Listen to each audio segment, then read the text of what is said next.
말씀을 함께 봅니다. 이사야 40장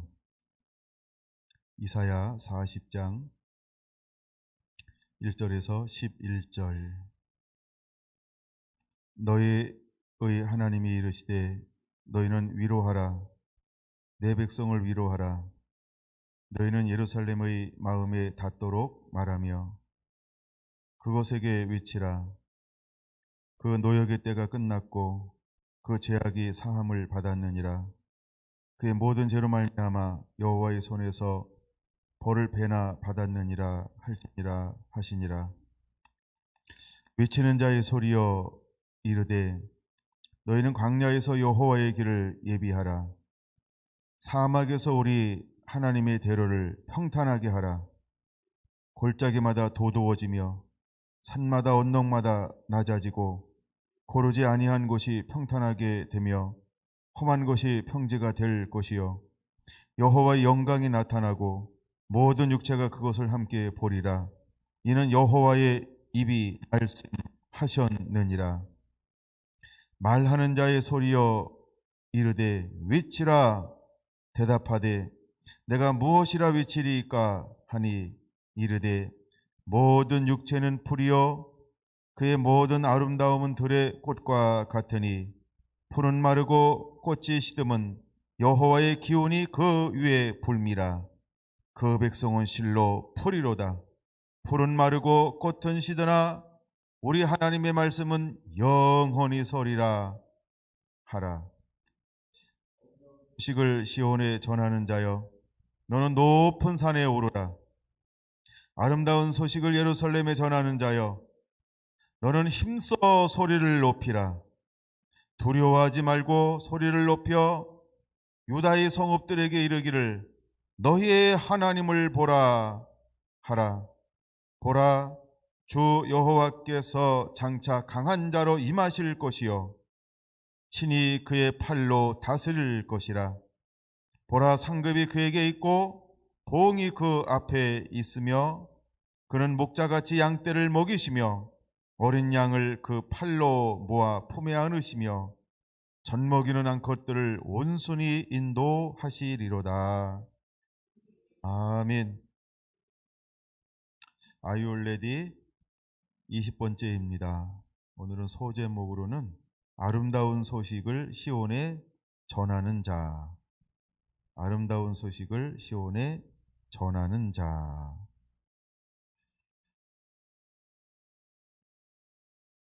이런 소제목으로 함께 은혜를 보고자 합니다. 우리가 언제 움직이고 우리가 언제 행진하고 우리가 언제 나가야 할까? 하나님의 구름이 떠오를 때, 즉 하나님의 임재, 하나님이 움직이실 때, 하나님이 앞서가실 때, 하나님의 성령이 우리에게 감동 주고 말씀하실 때 성령을 따라 행하는 자가 되어야 할 줄로 믿습니다. 그래서 구름이 떠오르면 이스라엘이 행진했고 구름이 머물면 이스라엘은 그 자리에 머물렀다는 거예요. 오늘 우리의 삶은 어떤 삶이 되어야 할까? 성령의 인도한 삶, 이것이 우리의 삶이 되어야 할 줄로 믿습니다. 성령의 인도함 받는 삶. 오늘 우리 가운데 내주하시는 성령님은 우리를 늘 진리 가운데로 하나님의 나라와 의를 이루기 위하여 우리를 진리 가운데로 인도하여 주실 것입니다. 진리의 성령님은 오늘도 우리 안에 오셔서 그의 나라와 그의 의를 이루기를 원하십니다. 그 주인공이 되기를 축원합니다. 오늘 이사야 40장은 어떤 말씀일까? 오늘 40장을 좀 중심으로 한번 살펴보려고 합니다. 아름다운 소식을 시온에 전하는 자, 메바 세렛 치온, 이런 말이에요. 그러니까 하나님의 말씀을 시온에 선포하라, 뭐 이런 겁니다. 오늘 이것은 바로 오늘 교회의 사명이고 또 하나님의 부름받은 사람들의 사명입니다. 그래서 한마디로 말하면 너는 복음을 전하는 자가 되라, 이런 의미죠. 이제 우리가 복음을 전하는 자가 되기 위해서 어떤 과정들을 거쳐왔을까? 우리가 크게 한번 세 가지로 생각해 본다면, 첫째는 광야 40년이라는 거예요. 두 번째는 바벨론 포로 70년이라는 거예요. 그리고 세 번째는 암흑의 시대, 흑암의 시대 400년. 한번 이렇게 크게 세 가지로 한번 잡아봤으면 좋겠어요. 첫째, 광야 40년 동안에 하나님은 이스라엘 백성들이 무엇으로 사는 자가 되기를 원하셨을까? 우리가 잘 아는 것처럼 신명기 8장에 하나님이 우리에게 말씀하고 있다는 것이죠. 하나님은 그들을 줄이게 하셨고 낮추셨어요. 하나님은 그들을 목마르게 하시고 그들을 낮추셨어요. 그 이유가 무엇이냐 하면 내 마음이 어떤지, 내 생각이 어떤지, 사람이 떡으로만 사는 것이 아니고 여호와 입에서 나오는 모든 말씀으로 사는 것을 가르쳐 주기 위해서 하나님이 그들을 줄이게 하시고 목마르게 하셨고, 하나님이 그들을 낮추셨다는 거예요. 이 기간이 40년이라는 그런 기간을 하나님이 광야 가운데서 그들을 만지셨다는 것입니다. 광야 가운데서 이렇게 만졌던 이유가 여호와 입에서 나오는 말씀으로 사는 자, 그래서 하나님은 그들을 하나님의 선지자로, 하나님의 기름 부음 받은 자로, 하나님의 거룩한 제사장의 나라로 하나님이 그 민족을 삼아 주셨다라고 하는 겁니다. 근데 이스라엘 민족은 그렇게 하나님의 선지자로, 기름 부음 받은 자로, 정말 열방 가운데 하나님의 영광을 드러내는 제사장의 나라로 살아야 하는데, 그들은 그렇게 승리하는 삶을 살아내지는 못하였습니다. 하나님이 이스라엘에게 늘 원했던 것이 무엇이냐 하면, 내 말, 내 계명에 순종하면 이 모든 축복을 너희에게 줄 것이다 라고 하는 것이었다는 것이죠. 여러분, 오늘날도 이 말씀은 여전히 유효하다라고 하는 걸 우리가 기억해야 할 것입니다. 오늘 이사야 40장의 말씀은 어디를 향한 말씀인가를 봤을 때 2절에 이렇게 말하고 있다는 것이죠. 너희는 예루살렘의 마음에 닿도록 말하라, 그것을 외치라 라고 말하고 있다는 겁니다. 마음에 닿도록, 이게 뭐예요? 깨닫도록이라는 말이죠. 근데 이렇게 표현하고 있어요. 그 노역의 때가 끝났다. 그 죄악의 사함을 받았다. 그 모든 죄로 말미암아 여호와의 신에서 벌을 배나 받았다라고 이렇게 이제 외치라고 말하는 겁니다. 여기서 말하는 노역은 어떤 노역을 말하고 있는 걸까? 이 노역은 바벨론에서의 몇십 년? 70년이라는 거예요. 이제 유다가 하나님의 말씀을 떠났어요. 그리고 각기 제 길로 갔습니다. 끊임없이 우상 숭배하고 끊임없이 불순종함을 통해서 결국 하나님께서는 그들을 바벨론이라고 하는 얼로 집어넣었어요. 풀무 가운데로 집어넣으셔서 하나님이 그들을 다루기 시작을 하셨어요. 이제 그 뭐가 끝났다라고 말합니까? 노역의 때가 끝났다.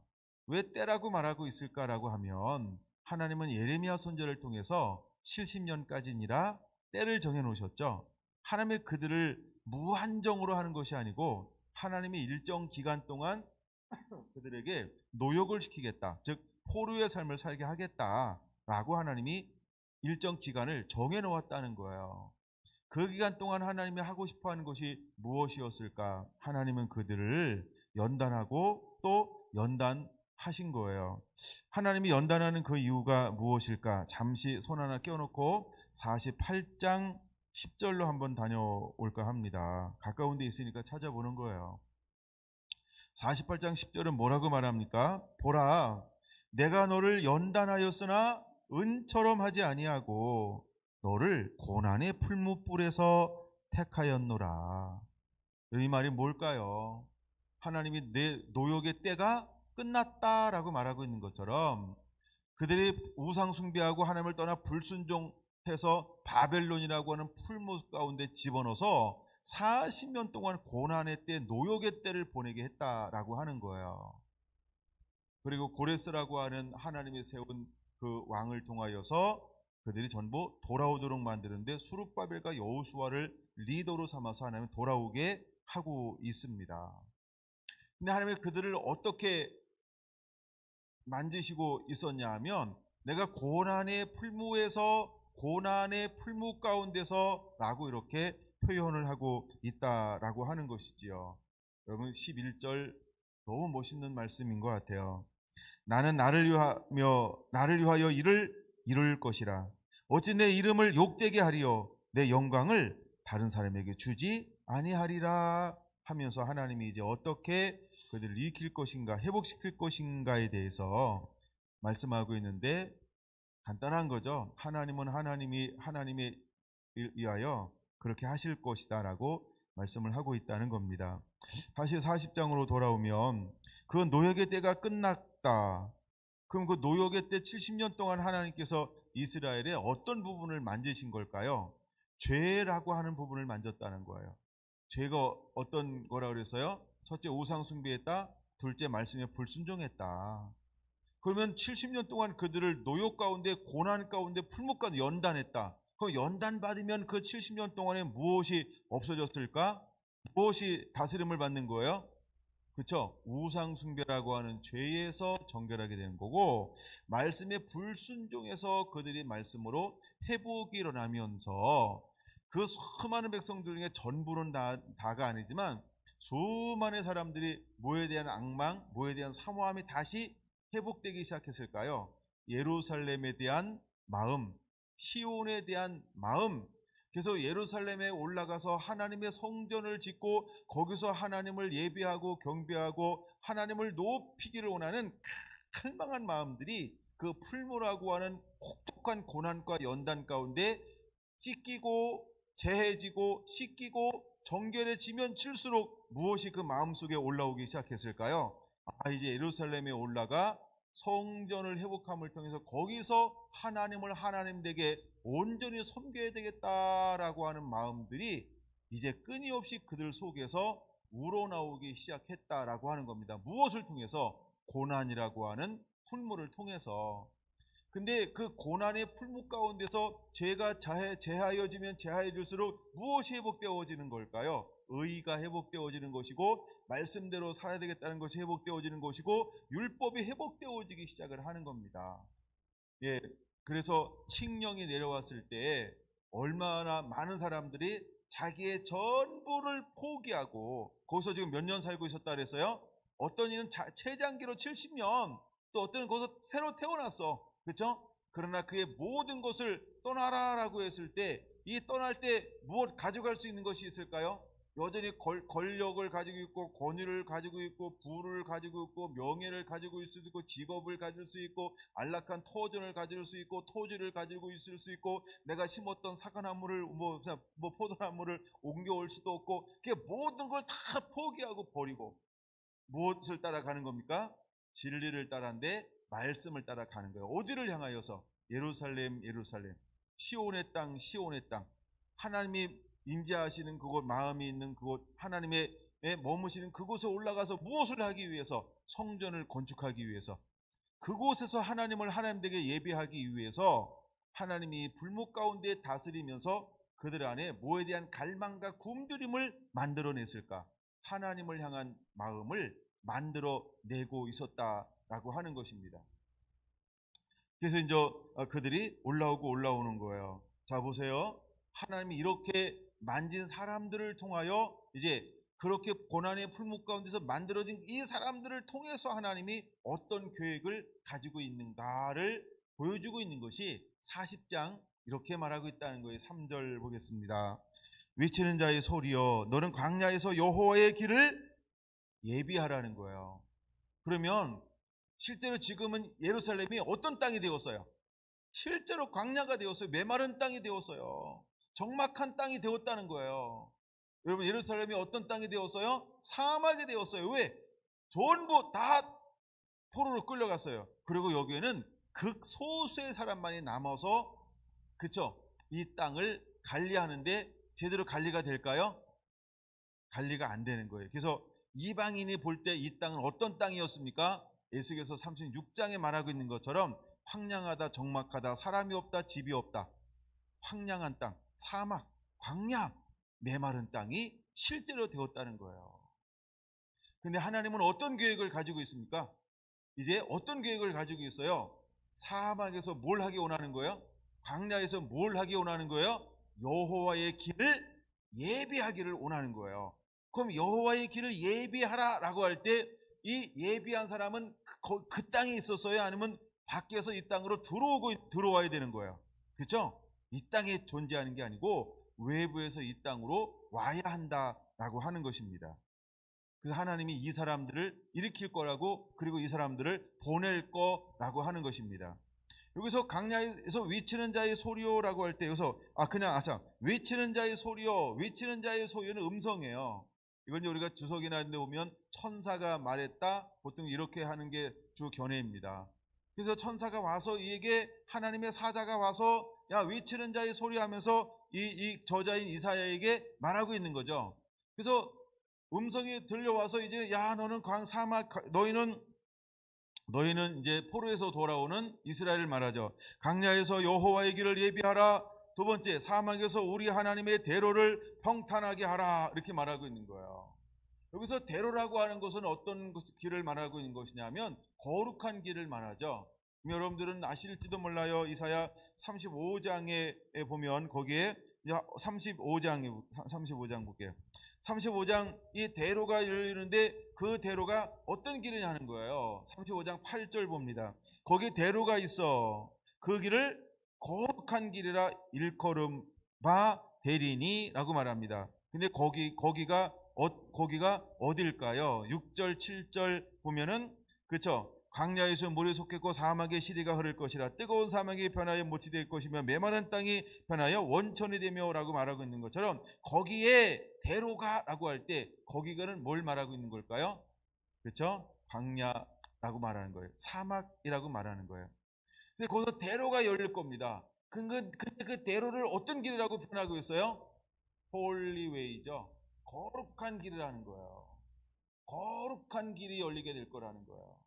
이제 하나님은 때가 되면 하나님의 사람들을 통해서 어떤 길을 만들기 위하여 파송할까? 거룩한 길을 만들려고 파송하게 될 거라는 거예요. 하나님은 이 사람을 일으켰는데 나중에 이 사람이 누굴까요? 세례 요한이죠. 세례 요한이 실제로 거룩한 길을 여는 사람이었다는 거예요.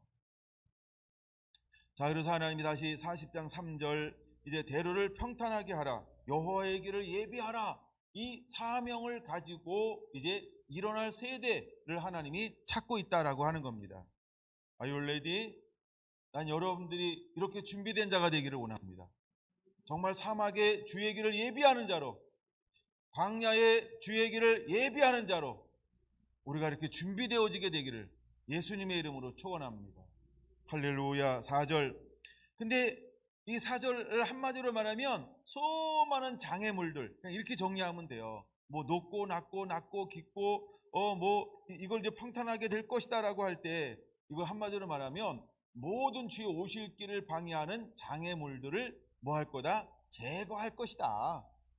이렇게 4절을 그냥 간단하게 정리하시면 제일 이해하기 빠릅니다. 5절 봅니다. 여호와 영광이 나타나고 무엇이 온다고요? 이제 여호와 영광이 나타날 거예요. 자, 포로가 끝났어요. 그리고 새로운 출애굽이 시작됩니다. 여러분 실제로 출애굽할 때 하나님이 모세를 어디로 불렀어요? 이제 90일이 지나고 난 다음에 어디로 부릅니까? 하나님의 신의 산, 그 하나님이 임재하시는 거예요.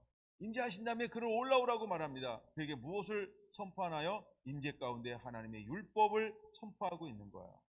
그래서 하나님의 말씀을 통해서 이 말씀을 가지고 이제는 행하는 자가 되라라고 하면서 거룩한 질서를 하나님이 세우시는 것처럼 여호와의 영광이 임하고 5절 모든 육체가 그것을 함께 보리라. 여기서 말하는 모든 육체라고 말하는 건 뭐냐면 그냥 모든 열방, 인류를 말하는 거예요. 유대인만 지칭하는 게 아니고 모든 열방이, 모든 인류가 여호와의 영광을 보게 될 것이다. 할렐루야. 이는 여호와 입이 말씀하셨느니라. 이거 하나님이 가지고 있는 계획이죠. 이거 하나님이 가지고 있는 계획이죠. 근데 이것이 실제로 이제 이루어진 것이 언제 이루어지냐 하면 이것이 이제 바벨론 포로 70년이 끝나고 나는 그 해에 이것이 실제로 이루어졌습니다. 근데 이 말씀은 또 언제 이루어지나요? 예수님의 초림 때에 이 말씀이 또 이루어집니다. 그럼 이 말씀이 또 언제 이루어져야 할까요? 다시 주님이 오시기 직전에 이 말씀은 또 다시 이루어지는 말씀이 될 거라는 것입니다. 할렐루야. 자, 7절 푸른 마르고 6절 볼까? 6절. 6절 말한 자의 소리여 이르되 외치라 대답하되 내가 무엇이라 외치리까? 그럼 무엇이라고 외쳐야 될까? 잘 보세요. 모든 육체는 풀이요. 육체는 풀입니다. 그의 모든 아름다움은 들의 꽃과 같으니 라고 할 때 이 모든 육체는 풀이요라고 할 때 이것은 무엇을 말할까? 가장 연약한 것, 가장 하찮은 것, 가장 허망한 것, 이런 것들을 지칭을 합니다.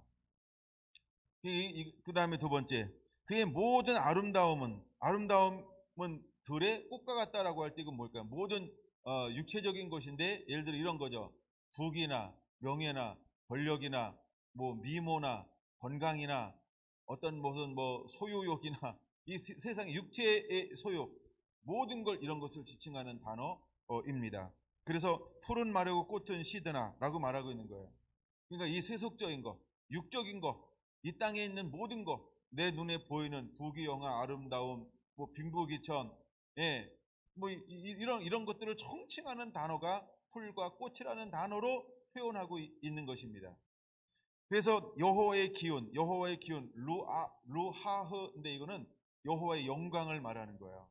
여호와의 영광이 그 위에 임할 때 그 백성은 어떻게 된다는 거예요? 실로 풀이로다. 그러니까 육체가 하나님이 임재하지 않는 것, 육체로 사는 것, 하나님을 떠나 사는 모든 것은 여호와의 영광 임할 때, 그분이 올 때 어떻게 된다는 거예요? 육체는 시들게 될 것이다. 멸하게 될 것이다. 이런 걸 말하고 있는 것입니다. 그래서 풀은 마르고 꽃은 시드나 우리 하나님의 말씀은 영원히 서리라. 할렐루야. 하나님을 떠난 모든 것들은 전부 파쇄되어질 것입니다.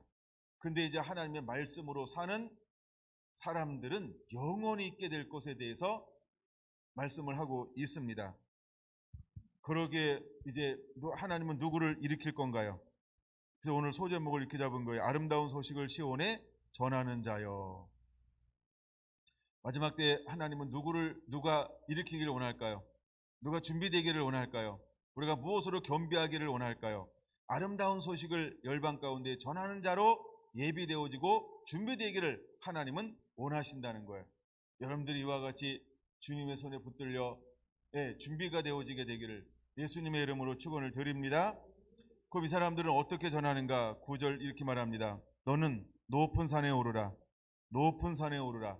여러분 높은 산 그러면 무엇이 생각납니까? 시편 27편에 말하고 있는 것처럼 여호와의 높은 산 무엇을 말합니까?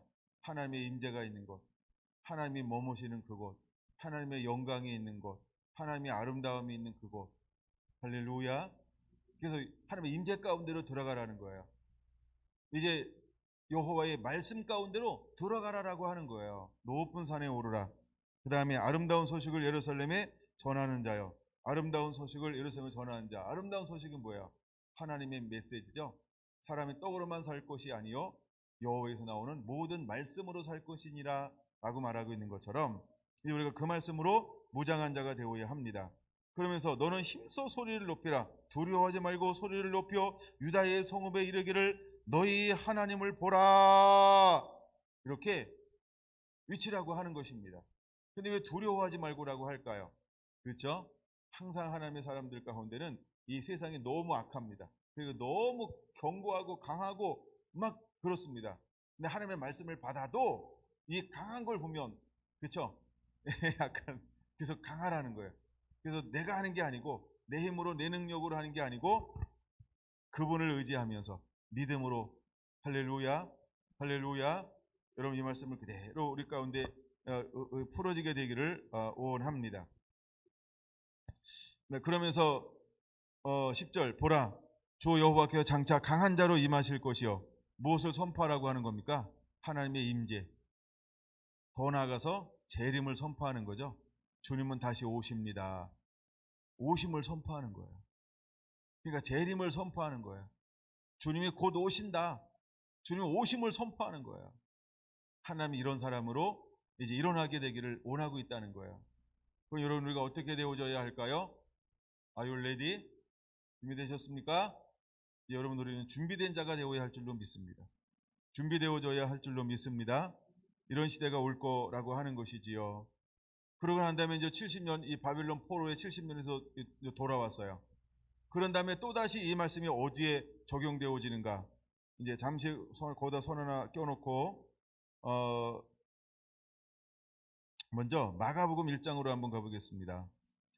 이건 마가복음 1장만 요 단어가 소개가 되어지고 있기 때문에 그 한 부분을 보고서 누가복음으로 넘어가려고 그래요.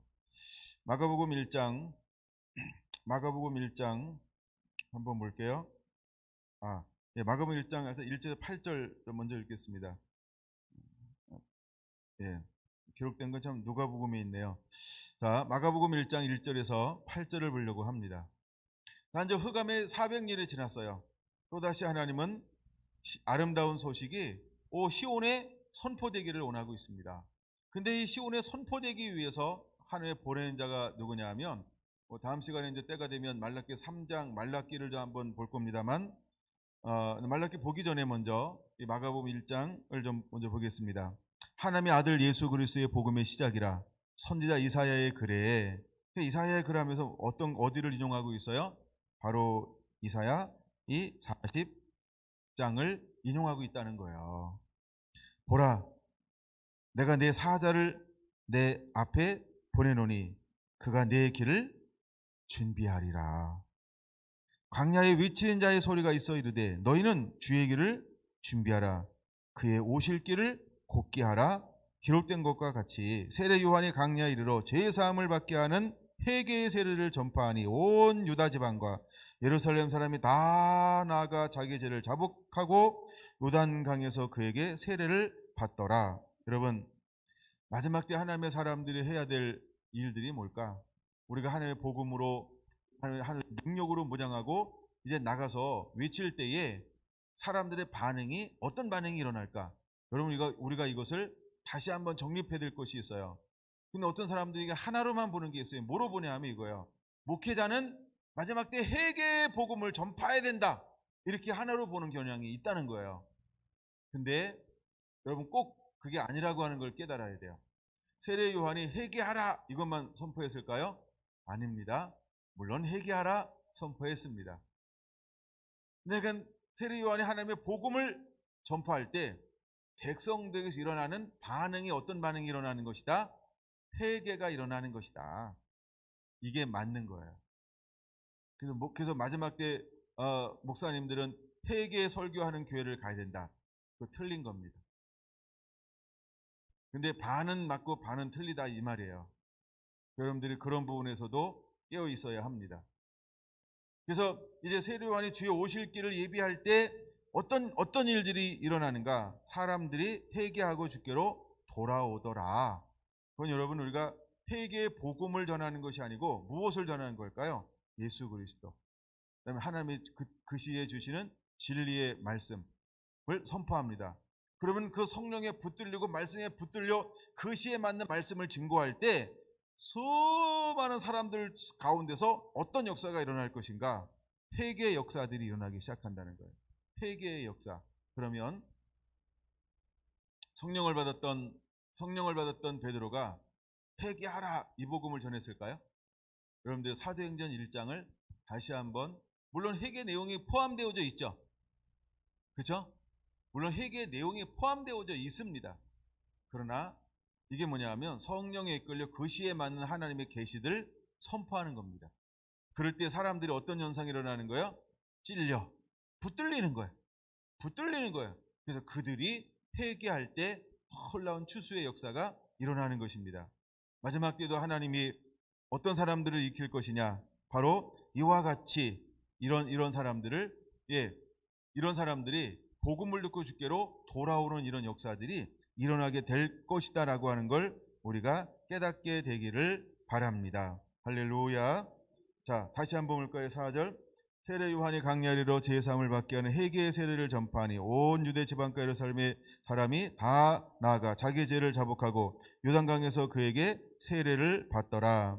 요한은 낙타털 옷을 입고 허리에 가죽띠를 띠고 메뚜기와 석청을 먹더라. 그가 전파이르되 나보다 능력이 많으시니가 내 뒤에 오시나니 나는 굽혀 그의 신발끈을 풀기도 감당하지 못하겠노라. 나는 너희에게 물로 세례를 베풀었거니와 그는 너희에게 성령으로 세례를 베푸시리라. 할렐루야. 이것이 바로 세례 요한입니다. 여러분, 세례 요한이 와서 하는 일이 뭡니까? 주의 길을 예비하는 것입니다. 뭘 한다고요? 주의 길을 예비하고 있는 것입니다. 자, 하나님께서 모세를 통하여서 무엇을 합니까? 그렇죠. 이스라엘 백성들에게 새로운 길을 열죠. 출애굽이라고 하는 가나안 땅으로 가는 길을 열어놓는 역할을 하게 합니다. 그 다음에 또다시 이사야 선지자를 통해서 무엇을 선포합니까? 이제 70년 포로가 끝나고 나면 새로운 길이 열리게 될 것이다. 그래서 너는 그 길을 예비하고 준비한 자가 되라 라고 하는 것을 선포하게 되어집니다. 근데 그 말씀이 이제 바벨론의 포로로 끌려는 70년이 지나고 난 다음에 한 번만 일어나는 것이 아니고 또 그 말씀이 언제 이루어집니까? 흑암의 암흑의 400년이 지나고 난 예수님이 오시기 전 세례 요한이 먼저 와서 무엇을 열어갑니까? 주의 오실 길을 열어가고 있다는 겁니다. 그러면 이 말씀이 이제 흑암의 400년 이후에 예수님이 오실 길을 예비함으로 끝난 겁니까? 아닙니다. 또다시 어떤 사람을 하나님이 준비시키고 있을까요? 주의 길을 열어갈 사람, 주의 길을 열어갈 사람, 주의 길을 예비할 사람을 하나님은 지금도 준비시키고 있다라고 하는 겁니다. 그러므로 저와 여러분들은 그 길을 여는 자로 준비되어져야 할 줄로 믿습니다. 그 길을 여는 자로 주의 손에 붙들림 당한 자가 되어야 할 줄로 믿습니다. 근데 이 사람이 가는 곳이 어딜까요? 광야로 갑니다.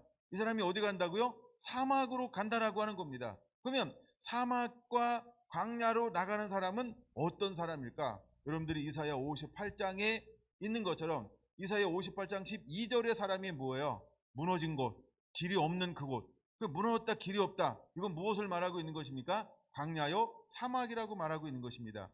그럼 이사야 58장 1단계가 뭐예요? 우리가 사랑하는 사람인 것입니다. 구제하는 사람인 것입니다. 나누어주는 사람이라고 하는 것입니다. 그 다음에 우리가 2단계로 올라가야 됩니다. 허망과 손가락질과 이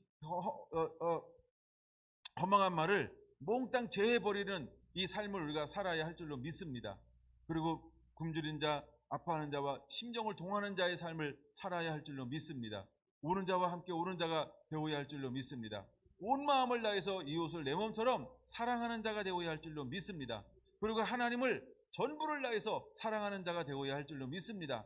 하나님은 말씀을 살아내는 그 사람을 통하여서 무엇을 이루겠다라고 하는 겁니까? 즉 순종의 사람, 즉 말씀의 사람을 통하여서 주의 오실 길을 예비하게 할 것이다. 그 길을 열어가게 될 것이다 라고 말씀을 하고 있는 것입니다. 그래서 그 영을 가지고 오신 분이 누굽니까? 이사야 61장에 기름 부음이 임하면이라고 한, 이건 누구를 향한 1차적인 말씀이었어요? 예수 그리스도를 향한 1차적인 말씀이었어요. 마찬가지로 또다시 이제 주님이 오시기 전에 누구에게 하나님이 이 기름 부음을 부어주기 원할까? 그렇죠? 준비된 사람에게 지금 이 기름 부음을 부어서 가난한 자에게, 눈먼 자에게, 그 다음에 눌린 자에게 하나님께 자유케 하기 위해서 그 영을, 은혜를, 기름 부음을 부어주게 될 거라고 하는 겁니다. 여러분, 이제 우리는 이 준비가 되어져 있어야 할 줄로 믿습니다. 그래서 우리가 계명이라고 하는 크게 두 가지라는 거예요. 하나는 하나님을 사랑하라는 것입니다. 또 하나는 이웃을 사랑하라고 하는 것입니다. 우리가 하나님을 사랑할 때 어떻게 사랑해야 된다? 온 힘을 다해서, 마음을 다해서, 뜻을 다해서, 정성을 다해서 하나님을 사랑하는 것입니다. 여러분, 이 말씀 우리가 실제로 기억하면서 하나님을 그렇게 전부로 사랑하는 자가 되어야 할 줄로 믿습니다. 그래야 흔들리지 않습니다. 전부를 다 해야 마지막에 승리를 이룰 수 있기 위해서 무엇이 준비가 되어지냐 하면 식지 않는 사랑이 준비가 되어지는 것입니다. 여러분, 사랑이 식는 것은 무엇 때문에 사랑이 식는다라고 말하고 있습니까? 불법으로 말미암아 사랑이 식어진다는 것입니다. 불법 때문에 사랑이 식어진다는 겁니다. 불법 때문에 사랑이 식어진다는 겁니다. 그런데 하나님은 결코 어떤 불법에도 사랑이 식어지지 않는 자가 되기를 원하는 거예요. 그래서 고린도전서 13장에 뭐라고 말합니까? 12장의 은사장에 모든 은혜가 부어집니다. 그래서 13장에 와서 주님은 무엇으로 우리에게 권면하고 있습니까? 사랑으로 행하지 않는 것은 전부 nothing, 아무것도 아니라는 거야. 그러니까 우리가 사랑으로 행하기를 주님은 원하신다라고 말하고 있는 것입니다. 우리가 사랑을 추구하며 신령한 것을 사모하되 특별히 예언을 하려고 하라. 거기서 말하는 예언이 뭘까요? 마지막 때의 계시들을 말하는 겁니다.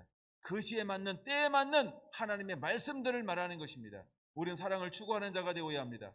추구한다 이 말은 뭐냐 하면 사랑 안에서 살아가라 이 말인 것입니다. 그리고 우리는 신령한 것들을 사모해야 합니다. 신령한 것들을 사모해야 합니다. 신령한 것들을 사모해야 합니다. 할렐루야. 이미 여러분 구약의 수많은 사람들은 신령한 음료, 신령한 만나를 먹었음에도 불구하고 전부 죽었습니다. 다수를 하며 기뻐하지 않았습니다. 왜 기뻐하지 않았을까요? 그들 동기가 잘못됐습니다.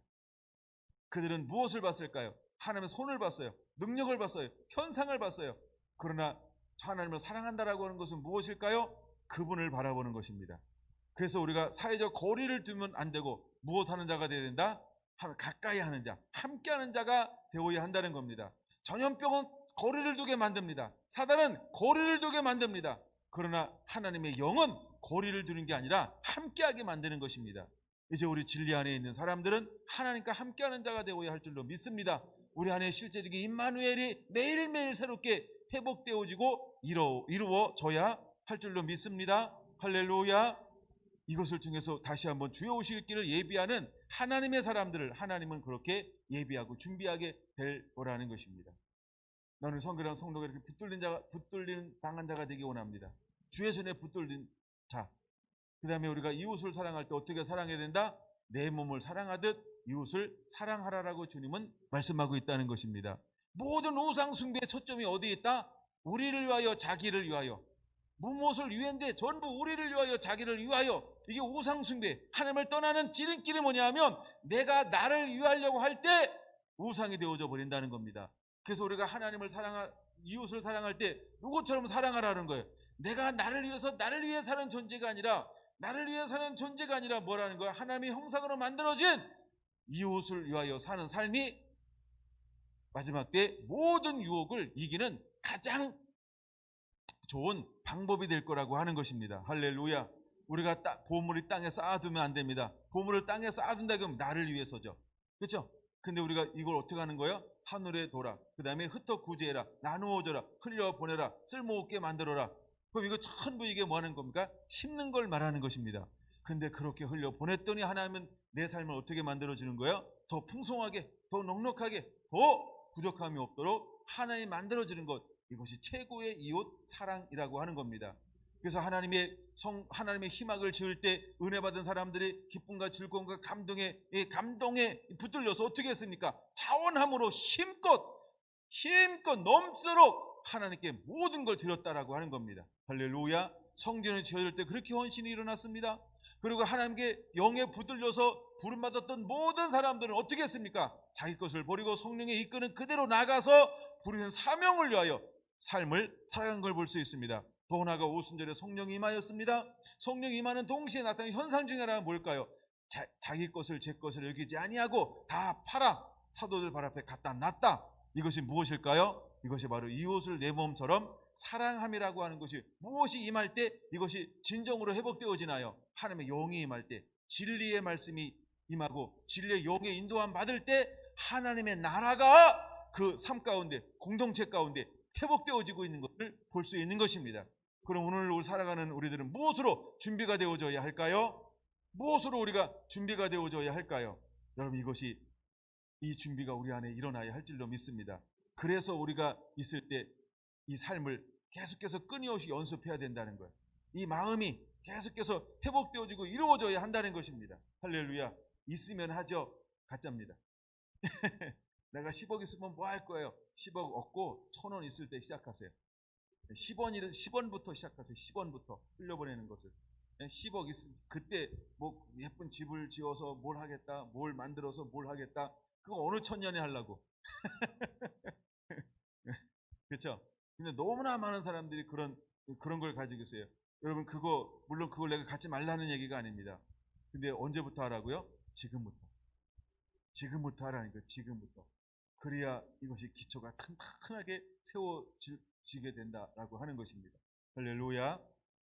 우리가 그 사랑하는 법을 실제로 우리의 삶 가운데 회복되어져야 할 줄로 믿습니다. 아멘. 누가복음 1장으로 가겠습니다.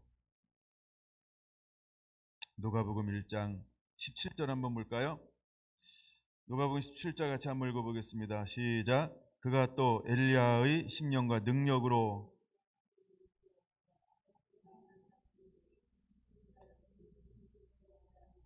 주를 위하여 세운 백성을 준비하리라. 할렐루야. 하나님 이 땅 가운데 세례 요한을 보내면서 그게 하나님께서 은혜로 무엇을 부어줍니까? 엘리야의 심령, 엘리야의 심령과 능력을 그에게 하나님이 부어주고 있는 거예요. 그러니까 엘리야는 어떤 성품을 가지고 태어나나요? 참, 엘리야래. 세례 요한은 어떤 심성을 가지고 태어나요? 엘리야의 마음이요. 그럼 엘리야의 마음에는 어떤 마음이 있었다는 거예요? 아버지에 대한 사랑, 백성들을 향한 사랑, 이 두 가지가 있었다는 거예요. 그래서 아합과 이세벨을 통해서 온 땅이 막히 우상 숭배하고 죄악에 간영할 때 그는 어떻게 합니까? 견디다 못해 일어나서 사랑하는 마음을 가지고 그 땅을 향하여서 선포하고 있는 것입니다. 내 말 있기 전까지는 비가 오지 않을 것이다. 이건 저주가 아닙니다. 이건 뭐예요? 하나님을 향한 사랑하는 마음에서 선포하는 말인 거예요. 근데 하나님은 그 말을 어떻게 한 거예요? 그 말을 하나님이 받으신 겁니다. 그래서 하나님의 영광을 그 땅 가운데 드러내기 위하여 실제로 3년 6개월 동안 비가 오지 않아요. 그리고 갈멜산상에 올라가서 그 시대에 섬기고 있는 모든 우상의 제사장들과 영적 대결을 벌이는 거죠. 그리고 그것이 증명이 딱 되고 난 다음에 그를 섬기는 모든 제사장들을 전부 죽입니다. 이것이 엘리야예요. 다시 주의 오실 길을 예비하는 사람. 그 마지막 때 하나님의 사람들은 어떤 일을 할까요? 죄와 싸울 겁니다. 우상과 싸울 겁니다. 거짓과 싸울 것입니다. 위선과 싸울 것입니다. 예, 거짓 노릇과 싸울 것입니다. 그러므로 여러분들은 진리의 말씀, 진리의 영에 반드시 인도함 받는 하나님의 사람으로 일어나야 할 줄로 믿습니다. Are you ready? 준비가 되어져야 합니다. 아름다운 소식을 시온에 전하기 위하여 하나님이 어떤 사람들을 일으키고 어떤 사람들을 예비할까요? 아름다운 소식, 그 시대에 맞는 하나님의 복음을 전하기 위해서 하나님이 어떤 사람들을 일으킬까요?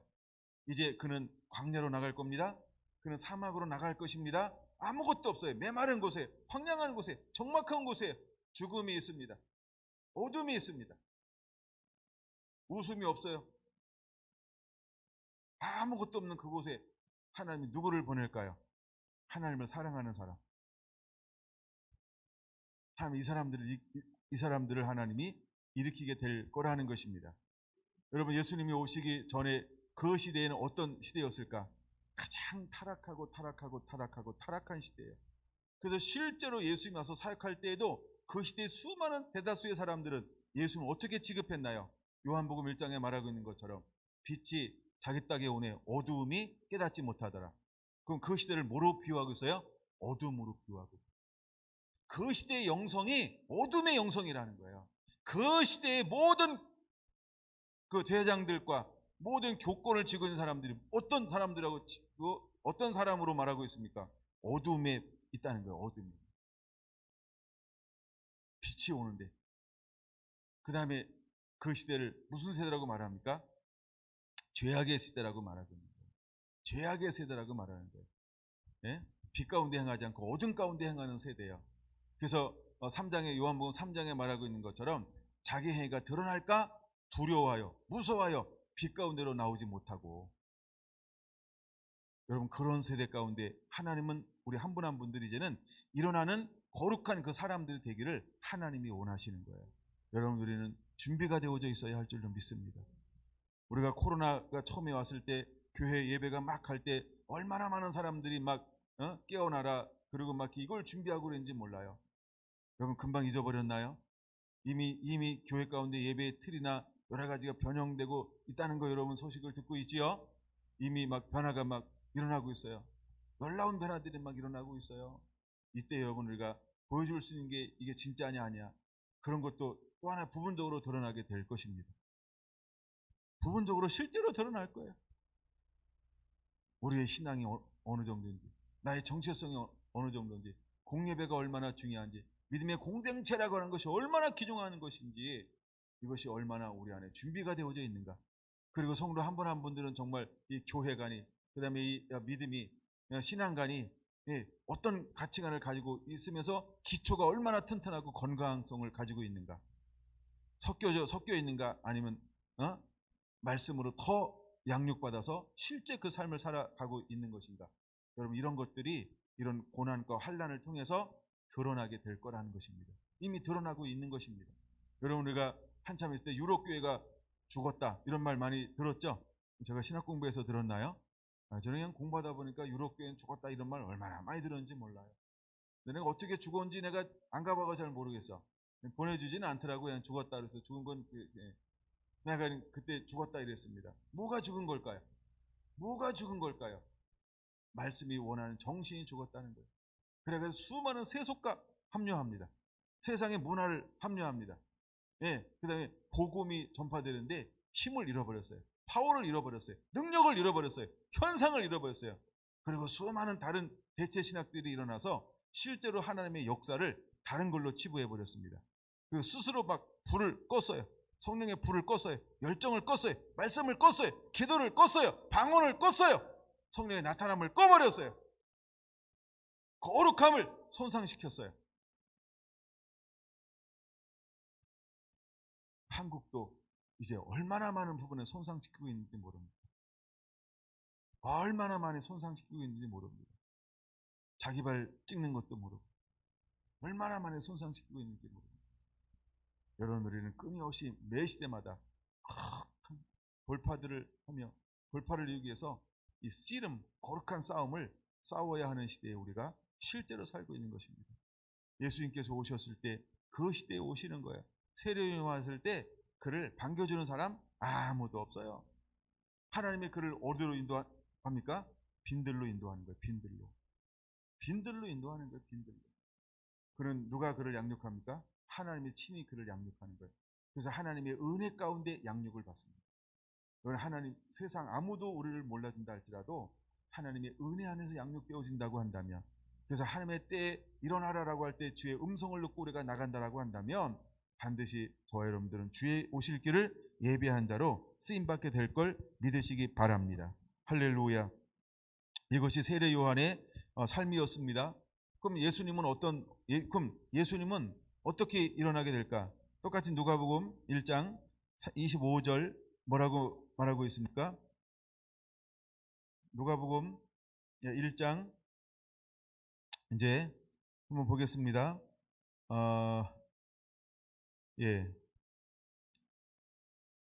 먼저 28절 먼저 볼까요? 27절 먼저 볼게요. 다윗의 자손 요셉이라 하는 사람과 약혼한 처녀에게 이르니 그 처녀의 이름은 마리아라. 그럼 여러분, 우리가 어떤 삶을 살아야 될까요? 이제 우리가 신부와 예수님과 뭐한 사이가 되어야 될까요? 약혼한 사이가 되어야 합니다. 약혼이 뭔지 알죠? 헵시바가 되기 위한 미리 준비. 우리가 주님의 신부가 되기 위해서 미리 준비된 사람이요. 믿습니까? 여러분, 우리는 주님의 신부라고 하는 약혼한 사람이라고 하는 걸 잊지 않게 되길 원합니다. 약혼을 했으니까 파혼하면 안 됩니다. 실제로 이스라엘 문화는 약혼은 뭐와 같다? 결혼과 같은 거예요. 결혼을 약속한 게 약속이죠. 참, 약혼이죠. 우리가 이제 신랑 대신 예수님을 맞이하기 위해서 우리가 신부의 삶을 사는 거야. 마리아는 어떤 삶을 살았습니까? 다윗의 후손 요셉과 약혼한 사람이라는 거예요. 우리는 누구와 약혼한 사람입니까? 그렇죠? 다시 오실 신랑 대신 예수 그리스도, 그 어린 양과 약혼한 사이라는 것입니다. 근데 약혼해서 그 시즌을 보내는 가운데 그에게 어떤 은혜가 임합니까? 28절, 그에게 들어가 이르되 은혜를 받은 자여 평안할지어다. 주께서 너와 함께 하시는도다. 함께 한다는 게 놀라운 축복입니다. 뭐 하니까 하나님이 그에게 특별한 은혜를 부어줘서 동행하기 시작합니까? 약혼하니까. 물론 약혼하기 전에 그는 어떤 삶을 살았을까? 의로운 삶을 사는 겁니다. 말씀에 순종하는 삶을 살고 있었다는 것, 그거 반드시 기억해야 합니다. 우리가 요셉은 어떤 사람입니까? 마태복음 1장 18절에 말하고 있는 것처럼 그는 그 시대 의로운 사람이었다. 의가 뭐예요? 하나님의 말씀대로 순종하며 사는 사람이었다, 이 말인 것입니다. 근데 누구도, 마리아도, 그 약혼한 우리는, 그러면 의로운 사람과 약혼하기 위해서 약혼의 조건이 뭘까요? 나도 의로워야 된다, 말씀으로 살아가고 있어야 된다라고 하는 것이죠. 그 다음에 30절 이렇게 말합니다. 마리아여 무서워하지 말라, 내가 하나님께 은혜를 입었느니라. 그러니까 우리의 능과 힘으로는 절대 될 수 없어요. 하나님의 은혜가 임하고 주어져야만 가능하다는 걸 깨닫게 되기를 바랍니다. 할렐루야. 우리 안에 35절이 이루어지게 되기를 원합니다. 35절 같이 읽을까요? 천사가 대답하여 이르되 성령이 내게 임하시고 지극히 높으신 이의 능력이 너를 덮으시리니 이러므로 나실 바 거룩한 이는 하나님의 아들이라 일컬어지리라. 할렐루야. 성령이 임하고 지극히 높으신 이의 능력이 너를 덮으시리니. 여러분, 오늘을 살아가는 저와 여러분들이 어떤 은혜가 임해야 될까? 35절, 우리에게 오늘날도 이 은혜가 임해야 할 줄로 믿습니다. 여러분, 오늘 기도할 때 이 은혜 달라고, 주의 능력으로 나를 덮어달라고, 여러분 이거 사모하며 기도하시기 바랍니다. 사모하며 기도하시기 바랍니다. 정말 하나님의 능력이 우리 안에 덮어져야 할 줄로 믿습니다. 아멘, 아멘. 그때는 여인이 말합니다. 나는 아무도 모르는데 어찌하여 내게 이런 일이 있겠습니까? 라고 했더니 37절 뭐라고 말합니까? 하나님의 모든 말씀은 능하지 못함이 없느니라. 그때 마리아가 어떻게 받아들입니까? 나는 주의 여종이오니, 자기를 종이라고 말한 거예요. 종이니까 주인이 시키면 듣겠다, 이런 의미예요. 말씀대로 내게 이루어지이다라고 어떻게 했어요? 자원함으로 그걸 받아들였다는 거예요. 여러분, 우리 안에 이 자원함으로 내가 그렇게 하겠습니다, 그렇게 하겠습니다, 그렇게 하겠습니다, 이것이 있어야 할 줄로 믿습니다. 하나님 이런 은혜를 준다는데 그냥 하든지 말든지요, 이러면 마리아 그 일이 이루어지지 않습니다. 그럼 나는 주의 여종이오니, 이게 뭐예요? 순종하겠다, 이 말이에요. 내가 믿음으로 취하겠습니다, 이 말이에요. 내가 믿음으로 반응하겠습니다, 이거예요. 우리 안에 여러분, 내가 마음을 열고 반응하는 거 굉장히 중요한 액션입니다. 하나님의 능력이 우리를 덮어요. 내가 하는 건 아닌데 그분이 오셔서 내가 너를 쓰겠다 그러면 오늘 어떻게 될까요? 네, 전 주의 종입니다. 전 주의 종입니다. 주의 말씀이 내게 이루어지기를 원하나이다 라고 고백을 해야 할 줄로 믿습니다. 우리가 반응하는 자가 되어야 할 줄로 믿습니다. 그럴 때 하나님은 우리를 그렇게 일어나게 할 거라는 거예요. 다시 한번 말씀을 정리해 볼까 합니다. 광야 40년 동안 하나님은 모세를 통해서 주의 길을 예비하고 하나님의 백성들을 제1 출애굽기를 통해서 이제 예루살렘 적과 꿀이 땅으로 그를 인도하기를 원하였습니다. 그 사람은 그를 어떻게 했다고요? 때로는 줄이게 하고 낮추시고 때로는 굶주리게 하셨어요. 그 이유가 뭘까? 사람이 떡으로만 살 것이 아니고 여호와에서 나오는 말씀으로 사는 것을 가르쳐주기 위해서. 얼마의 세월이 지났을까? 그들이 우상 숭배하고 하나님의 말씀을 떠났어요. 근데 하나님은 끊임없이 하나님의 사람들을 보내서 그에게 무엇을 가르쳐 주고 있습니까? 그렇죠? 예, 그들이 여호와의 말씀대로 살 것에 대해서 가르쳐 주고 있어요. 그래서 다시 한번 강야에서 사막에서 주의 길을 예비할 사람들을 일으킬 것이다, 이 말씀을 선포했어요. 그래서 실제로 스룹바벨과 여호수아를 통해서 그들이 출애굽함을 통해서 이 잃어버렸던 광야고 황량하고 메마른 그 땅을 회복하는 새로운 시즌을 하나님이 일으켰어요. 522년. 그런 다음에 또다시 나아가서 어떤 일이 일어납니까? 예, 흑암의 400년을 지나고 난 다음에 엘리야의 10년간 능력을 가진 한 사람을 하나님께서 보냈는데, 주의 앞서 보냈는데 그게 누구였다? 세례 요한이라는 것입니다. 그 와서 하는 일이 뭐예요? 이사야 40장의 말씀을 인용하면서 주의 오실 길을 예비할 것이다, 하나님의 그를 통하여서 오실 길이 예비되어진 걸 볼 수 있습니다. 이제 얼마나 지났을까요? 2000년이 지난 지금 또다시 주님은 어떤 사람들을 예비하고 찾고 있을까? 주의 오실 길을 예비할 사람. 할렐루야. 주의 오실 길을 예비할 사람을 또 하나님은 찾고 있다는 것입니다. 하나님께서 모세를 어떻게 불렀나요? 떨기나무 불꽃 가운데 불렀다는 거예요. 근데 떨기나무 불꽃 가운데 부른데 하나님께서 모세에게 무엇을 보았을까? 그는 나의 집에 뭐하는 사람이었다? 충성된 자였다. 그 안에 어떤 마음이 있는 거예요? 하나님이 뭔가를 주시면 그는 충성되게, 뭔가 섞이지 않고 그대로를 감당해내는 뭘 가졌어요? 성품을 가진 사람이라는 겁니다. 하나님은 그 안에 순종함을 보았다는 거예요. 순종함을 보았다는 거예요. 순종함을 보았다는 거예요. 그럼 오늘 우리는 어떻게 다듬어져야 될까요? 우리가 하나님 우리를 풀무 속에 집어넣는 이유가 있다고 한다면 무엇을 만들어내기 위해서 이게 극한 풀무 가운데 고난 가운데로 하나님이 우리를 들여보내고 있는 걸까요? 하나님이 원하시는 성품을 만들기를 원하시는 거예요.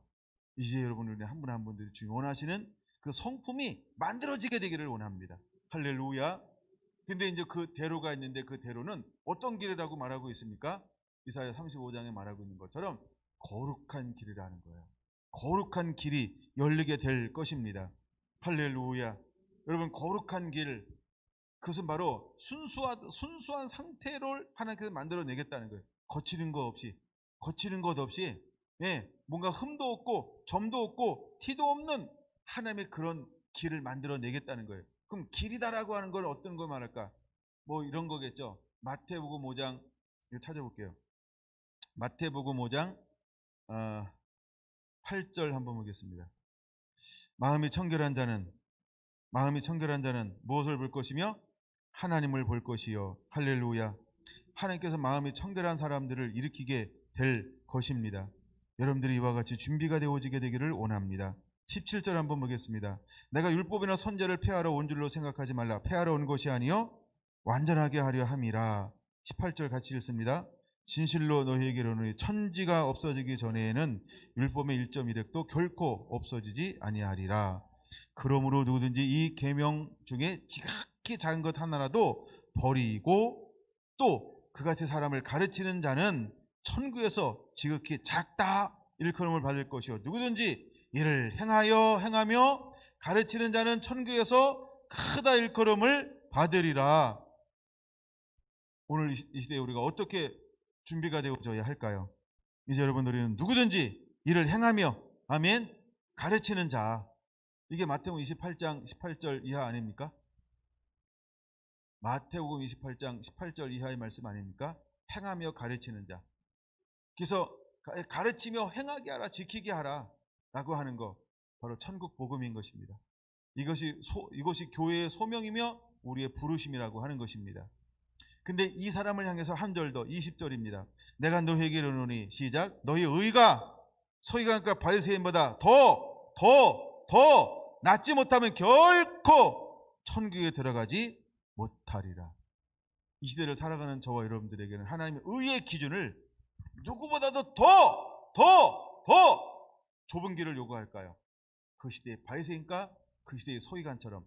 그럼 여러분 보세요. 오늘날 수많은 종교적인 사람들보다, 그렇죠? 종교적인 사람, 바리새인과 서기관들, 요즘에 어떤 종교적인 사람들보다 하나님의 사람들은 그 의가 이렇게 정의합시다. 하나님의 말씀을 행하며 가르치는 자, 하나님의 말씀을 살며 가르치는 자, 그 의가 낫지 아니하면 라고 말하고 있는 것처럼 이제 우리는 어떻게 준비가 되어져야 할까요? 그래서 여러분 우리는 누구나가 이래, 누구누구는 이래, 누구누구는 이래, 이런 거에 많은 초점을 두지 마세요.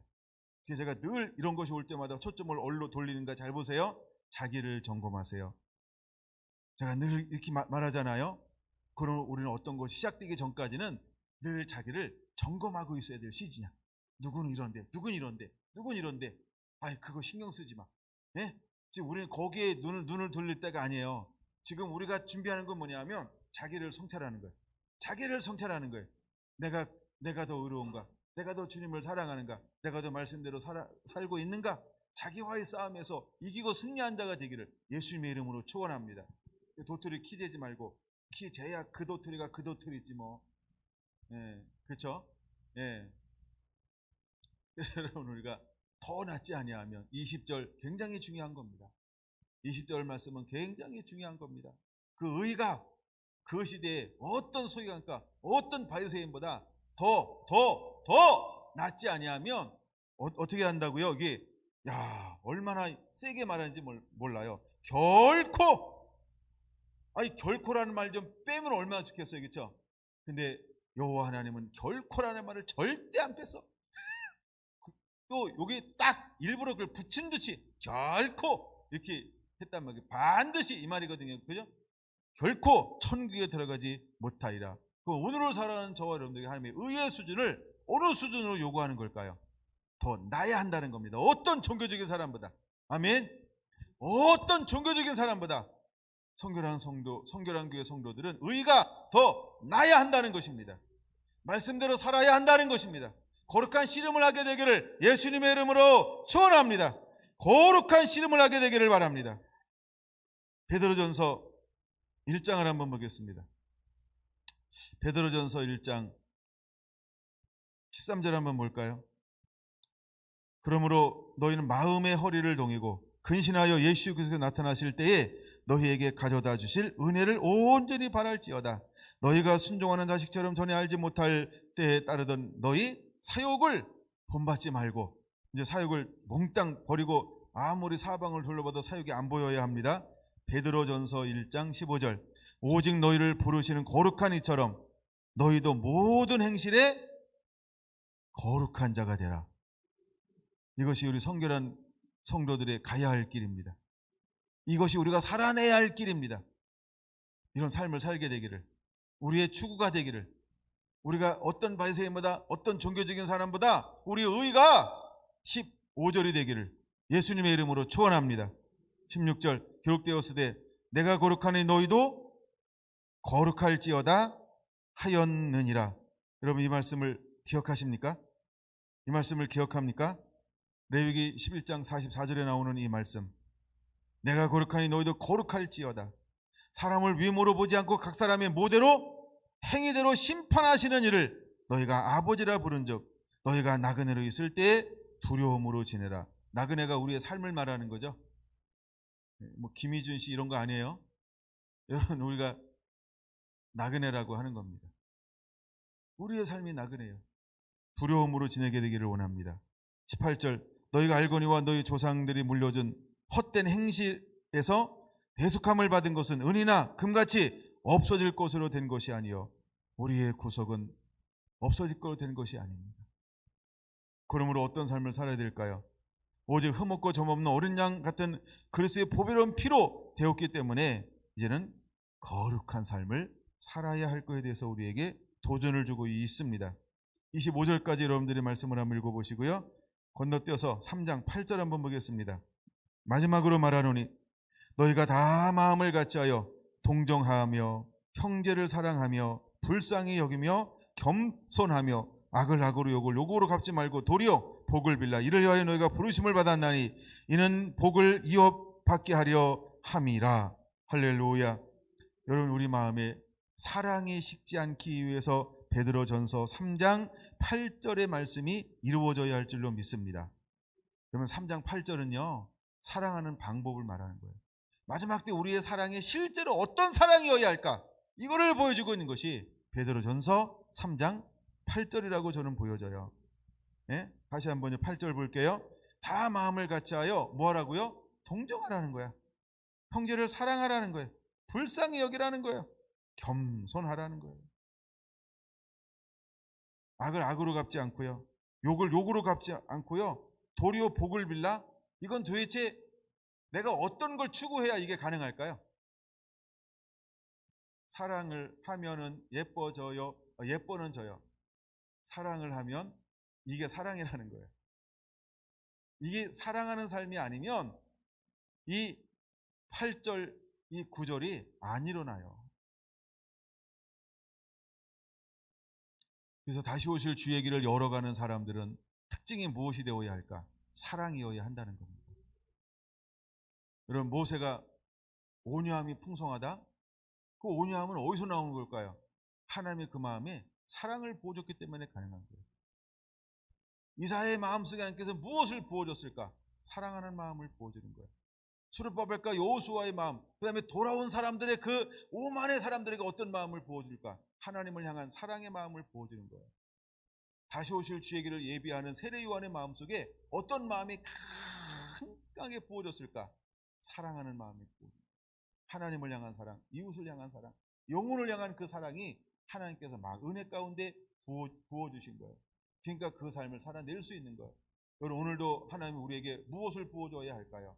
그 끝없는 하나님의 사랑이 우리 가운데 부어진 바 돼야 할 줄로 믿습니다. 할렐루야. 좀 더 읽을까요? 10절 그러므로 생명을 사랑하고 좋은 날 보기를 원하는 자는, 잘 들으세요, 혀를 금하여 악한 말을 그치며 그 입술로 거짓을 말하지 말고 악에게서 떠나 선을 행하고 화평을 구하며 그것을 따르라. 주의 눈은 의인을 향하시고 그의 귀는 의인의 간구에 기울이시되 주의 얼굴은 악행하는 자들을 대하시니라 하였느니라. 또 너희가 열심으로 선을 행하면 누가 너희를 해하리요. 그러나 의를 위하여 고난을 받으면 복이 있는 자니 그들이 두려워하는 것을 두려워하지 말며 근신하지 말고 너희 마음에 그리스도를 주로 삼아 거룩하게 하고 너희 속에 있는 소망에 관한 이유를 묻는 자들에게 대답할 것을 항상 준비하되 어떻게 해요? 온유와 두려움으로 하고. 이게 뭘까요? 온유, 모세의 특징이죠. 두려움, 이건 경외합니다. 경외. 예, 이건 경외하다는 단어가 여기서 이제 두려움으로 번역을 한 거예요. 그래서 온유와 두려움으로 하고, 세 번째, 선한 양심을 가지라.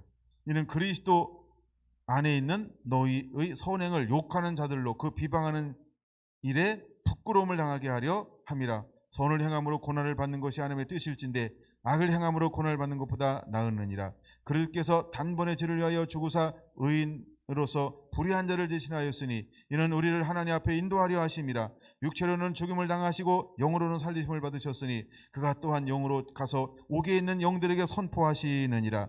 그들은 전에는 노아의 날 방주를 준비하는 동안 하나님이 오래 참고 기다리실 때 복종하지 아니하던 자들이라. 방주에서 물로 말미암아 구원을 얻은 자가 몇 명뿐이니 겨우 8명이라. 물은 예수 그리스도께서 부활하심으로 말미암아 이제 너희를 구원하는 편이 곧 세례라. 이는 육체의 더러운 것을 제하여 버림이 아니요 하나님을 향한 선한 양심의 간구니라. 같이 읽을까요? 마지막 절. 그는 하늘에 오르사 하나님 우편에 계시니 천사들과 권세자들과 능력들이 그에게 복종하느니라. 할렐루야. 4장 1절 2절 읽으면서 말씀을 닫으려고 합니다. 그리스도께서 이미 육체의 고난을 받으셨으니 너희도 같은 마음으로 갑옷을 삼으라. 이는 육체의 고난을 받는 자는 죄를 그쳤음이니 그 후로는 다시 사람의 정욕을 따르지 않고 하나님의 뜻을 따라 육체의 남은 때를 살게 하려 함이라. 할렐루야. 이제 여러분, 우리가 육체의 남은 때를 무엇을 향하여 살아가는 자가 되어야 할까? 왜 하나님은 광야에서 주의 오실 길을 예비하려고 하나님의 사람들을 일으킨다라고 말하고 있을까? 여러분, 광야는요, 동기와 의도를 깨끗하게 하는 사랑의 용광로라고 하는 것입니다. 그래서 하나님은 때때로 하나님의 사람들을 사막으로 보내는 거예요.